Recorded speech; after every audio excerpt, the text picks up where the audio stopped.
welcome back to the classes. How are you all? I hope you all are good. You all are doing very well. So, have you watched the last two sessions? So, do you remember what we have studied in these last two sessions? That we were doing metals and non-metals, and we are just continuing with the same chapter because we have left with some of the part of this chapter. As I've told you that we have discussed about physical properties of metals and non-metals both. And then in the last session, if you remember that I have told you about the reaction of metals with the oxygen and the metal and the reaction of the metals with the water. Exactly. Do you remember all these two reactions that what we are getting from these two? So in one we are getting the metal oxide and in the another one we are getting the metal hydroxide. And both are what? Both are basic in nature. So that's a student. We have discussed all these things till now. Now we are going to continue with these reactions of the metals. That is the reaction of the metal with the acid. And then we are going to see the reaction of the metals with the other metals, that how they can react with each other. Okay. So now let's start with the first reaction. So as you can see here that this is the very first reaction. So reaction of metal with acids, that how the metals are going to react with acids. See, students, as we know this thing that the metals are electropositive in nature. So when they are electropositive in nature, so what they'll do, and even though they are reactive than hydrogen. So due to that student, in the acid what we are having obviously H ions we are having in that acid. So what the metals will do that they will replace the hydrogen atom from the acid and they will form the salt along with the hydrogen gas. As you can see here that the sodium and potassium has been written here, and it is the HCl, which is the hydrochloric acid, hydrochloric acid, and then it is the H2SO4. That means it is what? It is sulfuric acid. So that means we are having two type of acids here and two reactions are here. So what you can observe here that this sodium is replacing this hydrogen and forming the NaCl. NaCl is a salt and there is the evolution of the hydrogen gas. And if you look at here, that is the potassium. So potassium is reacting with the sulfuric acid, and again this potassium is removing these hydrogen from here. And when it is removing the hydrogen from here, so it is again forming a salt, which is the potassium sulfate. Potassium sulfate along with the evolution of the hydrogen gas. So that's how student in these two reactions, like if you remember from the last class that how the metals are reacting with the water.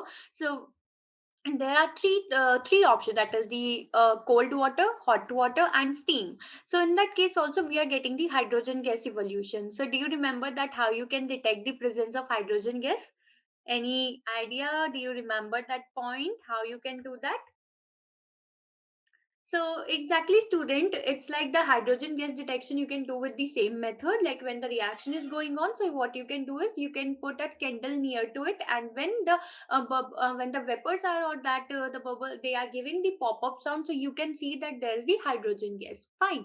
Now students, what happened that okay, metals are replacing the hydrogen, but some of the metals are, or you can say, which are not able to replace the hydrogen because their reactivity is less than the hydrogen. As I have told you in the very first, like not in very first, in the last session, that how the reactivity depends. So this all depends upon the chemical reactivity of metal, that how the metal is reactive, that whether it is more reactive or whether it is less reactive.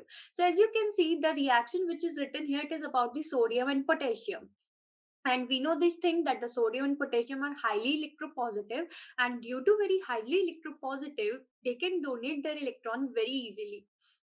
And when they are donating their electrons, so they are replacing the hydrogen from there, and it's like they're binding up with the another ion and they are forming the salt at that point.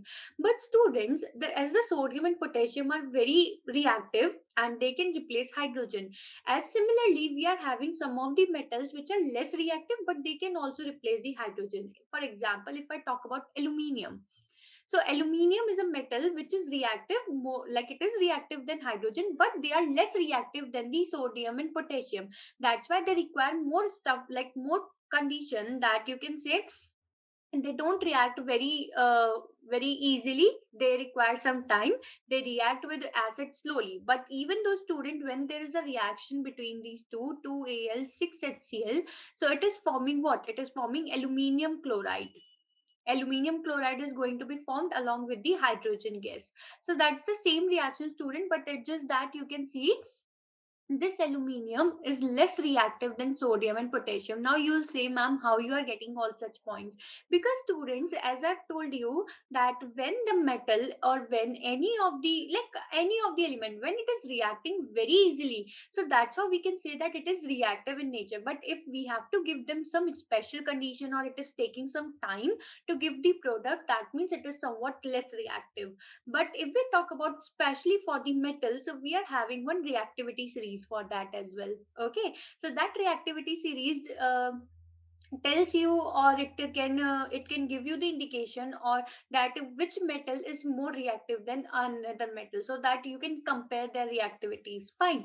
But when metal react with acids, acids are having hydrogen ions, and these hydrogen ions get replaced by the metals, and they form the salt along with the hydrogen gas. Okay, so that's the whole reaction between the metals and the acids, but they are dilute in nature.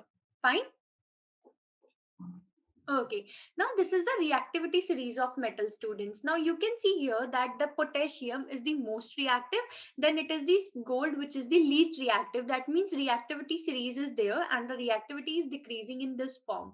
That means, first of all, that means the potassium is the most reactive than sodium, and that's how the series can goes on.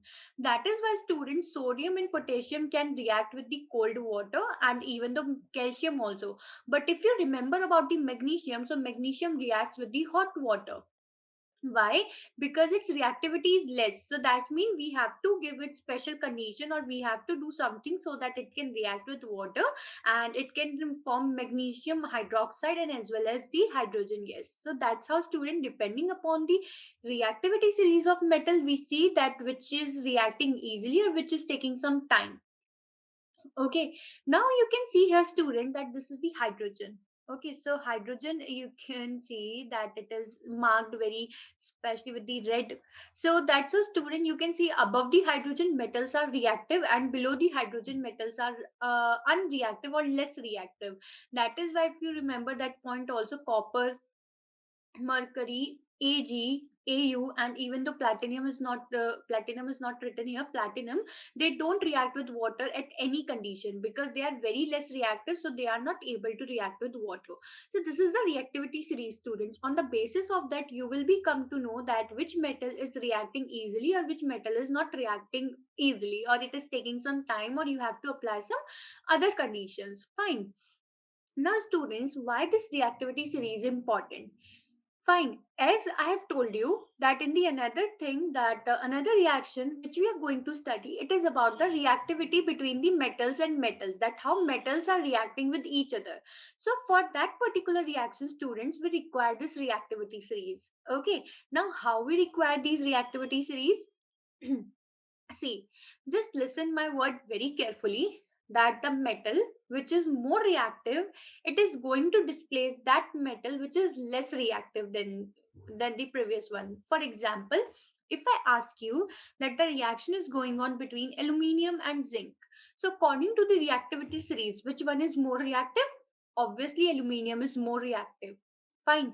That means aluminium is having the capability that it can displace the zinc from the reaction, but zinc can't displace the aluminium because zinc is less reactive than aluminium. So that's our, student, when the reaction is going on between metals and metals, so for that we have to consider this reactivity series. And if we are considering this reactivity series, that's how you are going to do each and every question correct. But if you are not knowing about this reactivity series, so you will be facing problems, because maybe they can give you the reaction and that reaction could be wrong, and they're asking you that whether the reaction is correct or not. So how you are going to correct it, or how you are going to know about this? So for that, it is very important that you should know what is the reactivity series of metals. Fine. So this is the reactivity series, and the topmost is the potassium, and that's why potassium in every reaction they are reacting very easily. You are don't have to provide any special condition. Fine. But if we talk about like zinc, iron, or copper, so they are very less reactive. So for them, we have to take some different kind of conditions. Okay, so that's how you can use this reactivity series, so that you can see the reaction between the metals and metals, like how they are reacting with each other. Fine. Okay. reaction of metal with other metals, like how they are reacting. So as you can see, students, high reactive metal displaces the low reactive metal. That the metal which is low reactive, or the low that whose reactivity is less in nature, that the higher one is going to displace the lower one in its salt solution. And when it is displacing it, so we can also say it is a kind of displacement reaction. Displacement reaction. See, this is metal A and this is salt of metal B. Fine. And what happened that the metal, it is giving the salt of metal A and it is metal B. That means A is more reactive than B. That is why A is replacing B from its salt. That's how the reaction is going on. So students, as this reaction is written here, and if I write copper plus iron sulfate, and it is aqueous in nature, and it is forming copper sulfate, and it is again aqueous in nature, plus iron solid. So if I ask you that which question, which reaction is more correct here, so how you are going to say that which one is more correct? Just think about it, that whether iron can replace copper or copper can replace iron. So again, what you have to do is you have to consider their reactivity series. So as you can see here, student, that in this we are talking about iron and copper. So in the reactivity series, iron is coming above the hydrogen and copper is coming below the hydrogen. So that's how, student, iron is more reactive than copper, because you have to see the reactivity series, and the more reactive one will replace the less reactive one. So iron can replace the copper. So now, in which reaction iron is replacing the copper? So in this reaction, iron is replacing the copper and it is forming the salt of the iron. But here, what is going on? That copper is replacing the iron. That means it is not possible, because copper is less reactive than iron. Which is more reactive? Iron is more reactive. So definitely it will replace the copper and it will form the salt here, and the copper will be left here. So that's how this reaction is correct, but this is not. So that's the reason that why we should read reactivity series, so that you would come to know that whether the reaction is correct or not. That is why, student, if someone asks you that whether you can store copper sulfate in the pot of iron, so definitely no, because iron is more reactive than copper and it will going to displace it. So that's how it is not possible, or it is not good if you're saving the copper sulfate solution into any iron container. But you can save iron sulfate into copper, because copper is not going to harm iron, because it is less reactive in nature. Fine, students, you got my point, that what I was trying to tell you. So it's just that it is a type of displacement reaction. Okay, and it's just that which metal is more reactive, it depends on that. Now you'll say, ma'am, why potassium is very reactive and gold is not? Because, students, it generally depends upon their size and their electropositivity. That means how easily they are giving their electrons. So potassium and sodium, as I've told you, that they just have to give their one electrons. Okay, from here they just have to give their one electrons. But for calcium and magnesium, they have to give their two electrons. Then aluminium have to give three electrons. Now it is zinc, iron, lead, copper, so they are having variable, like they can give 2, 3, 1. So it depends upon their configuration. Okay, electronic configuration. So that's a student, when it is variable in nature, so it will become difficult to see that which is going to donate their electron easily. That is why potassium, calcium, they are having fixed number, that okay, they have to give only this much of electrons. That is why the removal of the one electron is very easy, and that's how they become very reactive in nature. So that's how they are occupying the highest place in the reactivity series, and the gold is occupying the very like you can say lower state. And if you have seen that the gold jewelry which we wear, so have you seen that it is reacting with anything or with the oxygen or something like that? Exactly, no, because it is very less reactive. Even though gold can't affect with the, like if you say, if you are wearing pure gold and you are taking bath on daily basis, so that gold is not going to affect by that. But if you are having not pure gold, it is somewhat mixing up with any other thing, and you are taking bath on a daily basis, and the water is there, so definitely that gold is converting its color, because the reaction can happen, because it is not pure gold. But if you are wearing pure gold and you are like water is there on daily basis, so it is not going to affect by that, because we have seen that the gold or silver, they do not react with water at any condition, if it is hot water, if it is cold water, or if it is steam, so it is not going to react at any condition, because they are very less reactive towards water. So that's a student, we generally talk about this thing that okay, we should wear pure gold because it is not getting affected by any kind, like we say that the pure gold cannot change its color. But if we talk about fake one, which is having some mixing up thing, like so they convert their color because they can react with any other thing, na? So that's how. Okay, students. So that's the reaction of metal with the other metals. Now we are having one question here. So the question is, can you store the lemon pickle in aluminum utensil? Explain. So now the thing is that lemon pickle, that means it is having lemon. Lemon is what, student? It is sour in taste. Exactly, because of its acidic nature. It is having acid in that, and it is aluminium. Aluminium is what? Aluminium is a metal. And when metal reacts with uh, this acid one, so what will happen?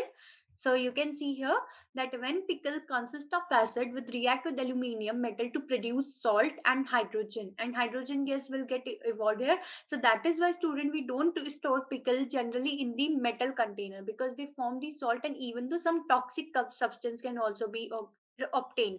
So that's how we don't store the acidic substance or like pickles into the into metal containers. Fine, because they are reactive with the metals and they form the salt and the hydrogen gas.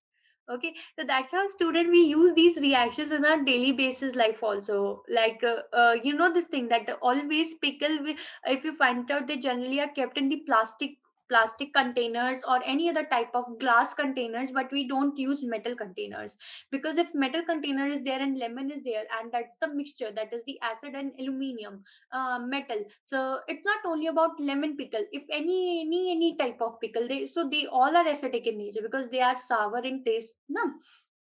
So they can react and they can produce some toxic or like salt and hydrogen. So that's why we don't store pickle into the metal container. Not only aluminium, but as well as iron or any other metal is there.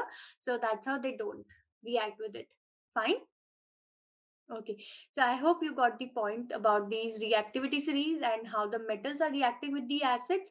And it's just that, student, you just have to remember that when the metal is reacting with the acid, so there's just replacing the hydrogen ion. Now, one question is here.